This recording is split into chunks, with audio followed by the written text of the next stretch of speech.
So, another Mission Impossible movie came out, and I went to see it last night.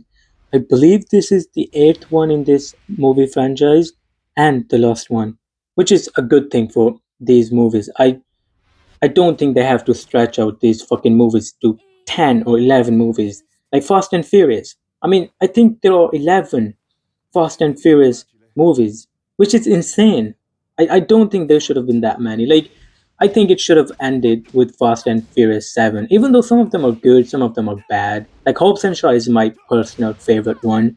But even with that, I think that movie franchise should have ended with Fast and Furious 7. But anyway, when we're talking about this movie, I it's not the best movie in this franchise. It's good, but it's not really good. Like I would not go in with the highest expectations of any movie because it's not that good. Like Dead Reckoning Part 1 and Fallout was better than this movie. Even though this is good, like doesn't mean it's a bad movie. It's just not as good as the previous ones. And like it's like Avengers, where Avengers Infinity War was better than Endgame, but it's not like Joker, where Joker 1 was good, but Joker 2 was absolutely trash. It's not like that. Like these are both good movies. In Dead Reckoning Part 1, there was this scene in a car in Rome with Tom Cruise, and that goes on for long and it is good. But in this movie, there is no car chase or car scene. There's car scene for like 30 seconds, and that's it. And there's no more car chase, which isn't a bad. But I think there should be a car chase in like most of the action movies. Well, at least for me. But like even there are really good scenes in this movie. Like there is this one sequence where fucking Tom Cruise goes into the submarine under the water, and that goes on for like 15 minutes or 20 minutes, and that is really cool. Like he goes in there and he's trying to get something, and he doesn't have much time, and shit just keeps falling on him, and that sequence is good, like still. And then there is this other sequence where he's literally on a fucking plane, and the plane is flying, and he's just like, and there is no CGI obviously because it is Tom Cruise. And yeah, like that plane sequence was probably the best one in the movie, in my opinion at least. Like he's just fucking getting smashed around the plane, and the plane is flying, and you can see his fucking skin just like getting really tight. You can just see that in the movie. I mean, that has to be fucking painful, but I guess that's just Tom Cruise. He doesn't even feel pain. You can just tell in this movie the way he does his shit, like his stunts. Like he actually doesn't care about pain. He just does his stunts. That's it. So you're definitely gonna get like Tom Cruise, good stunts, good like dialogues and stuff, like all of that in Tom Cruise movies. So you're gonna get that. But story, I don't think the story is like really strong. It's not a bad story. It's just like I'm not gonna get into the story that much because I don't want to spoil. But not too much happens into the story. Even though like it's not the worst story ever, but like I said, it's not as good as the previous movies. And again, you have to watch like the previous ones, like definitely Dead Reckoning Part 1 in order to understand this one. They do give you flashbacks, like a lot of flashbacks and some like nostalgia memories and stuff, but still I think it's better if you watch the first one. Well, first one is better than this one anyway, so I think you should watch it. Also, there are so many characters in Ethan's team in this movie. Well, not so many, but definitely more. And all of them get to shine at some spot in the movie. Like sometimes get some of them get to shine in the middle. Some of them get to shine from the start of the movie. So like there are many characters, but they all do get to shine. It's not like they just throw all of the characters and they were side characters. They're just like boring. It's not like they do anything. It's not like that. They do stuff. They actually are characters. They feel like characters. And in Dead Reckoning Part 1, so there was this villain, Gabriel, and some other villains, which was good. But in this movie, Gabriel is still there. And like in Dead Reckoning Part 1, Gabriel was like more cool and more scary and shit. But in this movie, he's just like a scumbag. Like he's not cool. He's just like a dickhead in this movie to Ethan. And he just kind of like fucking mocks him and makes fun of him.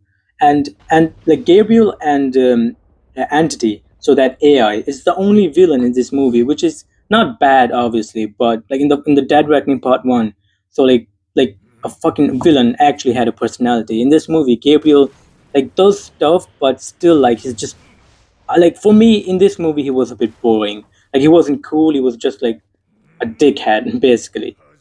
Like every chance he gets, he just starts fucking mocking Ethan. And the fight scenes in this movie, they're good.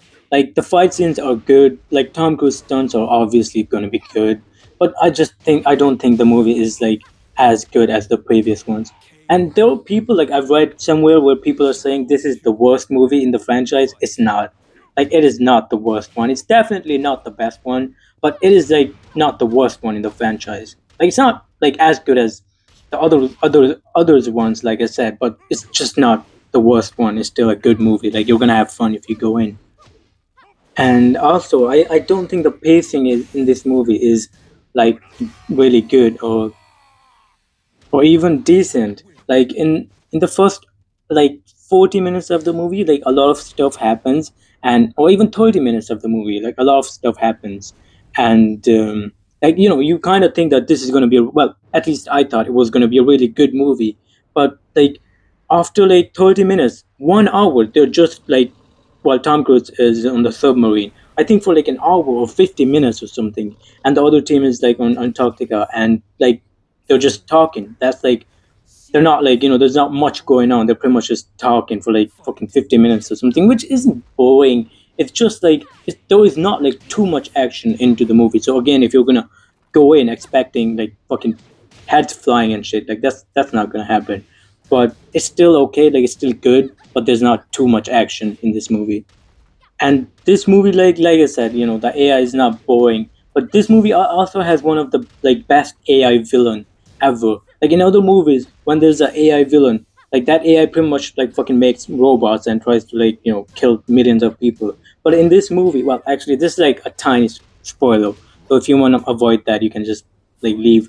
So the entity, which is the AI, tries to take control. Well, it does take control of all the nuclear weapons in the world. I think. Well, not all of them, pretty much, and tries to use them. But yeah, pretty much. And the stakes are like really high in this movie. Like and they keep on saying like in this movie they just keep on saying that Ethan has to do this.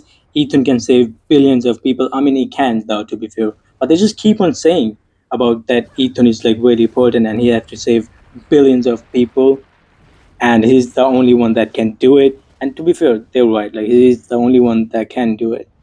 I was actually waiting for this movie for as soon as the trailer got released, and I wanted this movie to make 1 billion because it's the last movie of this franchise. But after watching this, I don't think it's gonna make 1 billion. Like it's still gonna make money, but it's definitely not making 1 billion.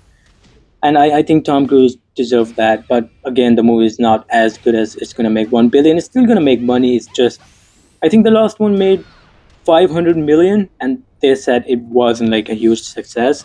And this movie had a budget of I think 400 million nearly. So it does need to make a lot in order to succeed. It's not I don't think it's going to make billion. Like again, if it does make 1 billion, that's good, but I don't see that happening. But again, last year there was Barbie and Oppenheimer at the same time as Mission Impossible Dead Reckoning Part 1. That's why I guess it didn't make that much money. But in this time, there's not many movies that are playing. Like Final Destination, yes, and I think there's another Disney live remake coming up. I think that's it. But still, like I don't think there's many good movies around this time, so it can make like enough, I suppose. I also like the ending. I'm not going to talk about ending that much because I don't want to spoil that thing anyway. But I do like the ending and how they wrap the movie up. Like it's not anything unique, but I do like the way they just wrap the movie franchise up. And yeah, pretty much I do like the ending. So overall, I think it's a decent movie. And don't listen to people who are saying that it's the worst movie ever in the franchise. It's not. It's not like the best one, obviously, but it's not the worst one. If you like the previous one and you're gonna go in, you're still gonna have fun. But just don't go in expecting too much. And yeah, I still think Final Destination is the best movie of the year because it's so good with what it does. but still they're both okay. Like but in my opinion, I think I mean, Fun Destination is the best one so far this year.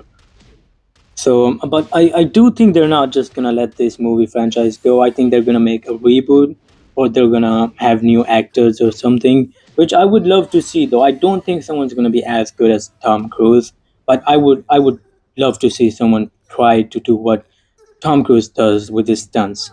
So, but yeah, that's it. I'll see you in the next video. Bye.